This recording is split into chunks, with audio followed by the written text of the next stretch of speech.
بسم الله الرحمن الرحيم يا بني إسرائيل اذكروا نعمتي التي أنعمت عليكم وأني فضلتكم على العالمين يا بني إسرائيل اے اولاد یعقوب علیہ السلام اذکروا یاد کئی نعمت زما التي انعمت علیکم چې ما کړو پتا سو باندې وانی فضلتکم یقینا ما غرواله درکړو تاسو ته العالمین داغا زمانه پټولو مخلوقاتو واتقوا ويريږي یومن د داسې ورځې نه لا تجزي نفس چې بدله به نشي ورکولی یو نفس عن نفس د بل نفس نه شیئا د هېڅ شي ولا يقبل منها عدل نبا قبول شي د ده نه بدله ولا تنفعها شفاعت او نبا پیدا ورکوي د تا سفارش کوله ولا هم ينصرون نبا د دیو سره امداد وکړی شي په بله طریقه وَإِذِ ابْتَلَىٰ إِبْرَاهِيمَ رَبُّهُ او یاد کا هغه وخت چې امتحان وکړو الله تعالی په ابراهیم علیه السلام بکلمات په اوسو کلمو فاتمهن پوره کړي الکه طالبانو وَإِذِ ابْتَلَىٰ د ابتلا فعل دا ربه ورله فاعل دی او ابراهیم دا مفعول دی دا ذکر مخکې شوی دی چې کله په فاعل پسې ضمیر د مفعول ونخلي نو بیا تقدیم د مفعول واجب دی ښه قال نو ویل انی یقینا زه چې یم جاعلک ګرځومته للناس دپاره د خلکو اماما پیشوا قال نو ویل ابراهیم علیه السلام ومن ذریتی ایا زما د اولاد نه به م ګرځې قال نو ویل الله تعالی لا ینال عهد الظالمین نه رسیږي وعده زما ظالمانو ته وَإِذْ آور آیات کا هغه وخت جعلنا البیتا چې وګرځاو مونږه البیتا مثابة للناس حرم شریف و مثابة للناس مرکز د توحید و للناس د فار د خلکو و امنا او زید امنو واتخذوا در تمویل چونی سے من مقام ابراہیم مصلا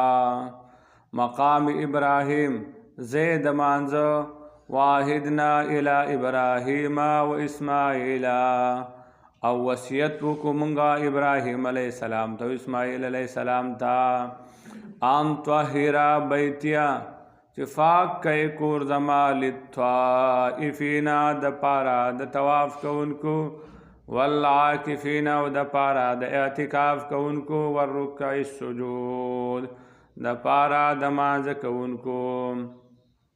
وَإِذْ او یاد کا وقال ابراهیم چې ویل ابراهیم علیه السلام ربی ای رب زما اجعل وګرځوه هذا دا بلدن خار آمنا او امن والا هم وارزق رزق ورکا اهله اوسیدونکو د دې ته من الثمرات د میوونه من هغه چا آمنا چې ایمان یې راوړ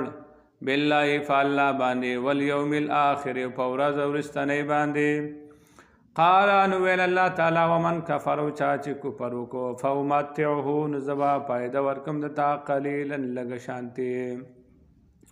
ثم اضطره الى عذاب النار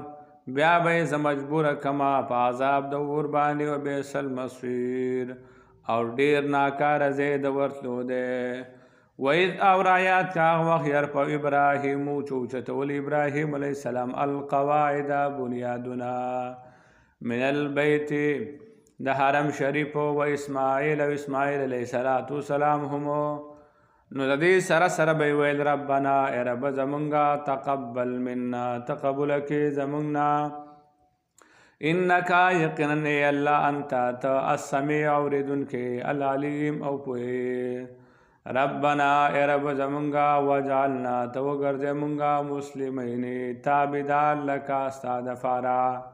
ومن ذریتنا او د اولاد زمونږ امتا مسلمتا لک یو جماعت اسلامی یو جماعت مسلمتن چې تابعداري لکه ستا دپاره و ارنا وښیه مونږ ته مناسکنا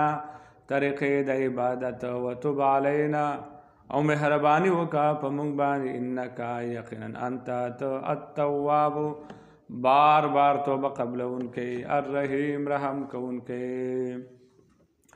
ربنا اے رب زمونږه وبعث راولېږه فیهم په دیو کې رسولا یو پیغمبر چې پیغمبر علیه السلام ته مراد دی منهم د جنس د دیونه یتلو چې لولي علیهم په دیو باندې آیاتک ستا آیاتنا ويعلمهم الكتاب او تعلیم ورکوي د کتاب والحکمت او د سنت ويزکیهم او پاکی دیو هم د ظاهري ګندګونه هم او د باطنی د عقاید د ګندګونه هم انک یقین الله انت العزیز زورور الحکیم او حکمت علی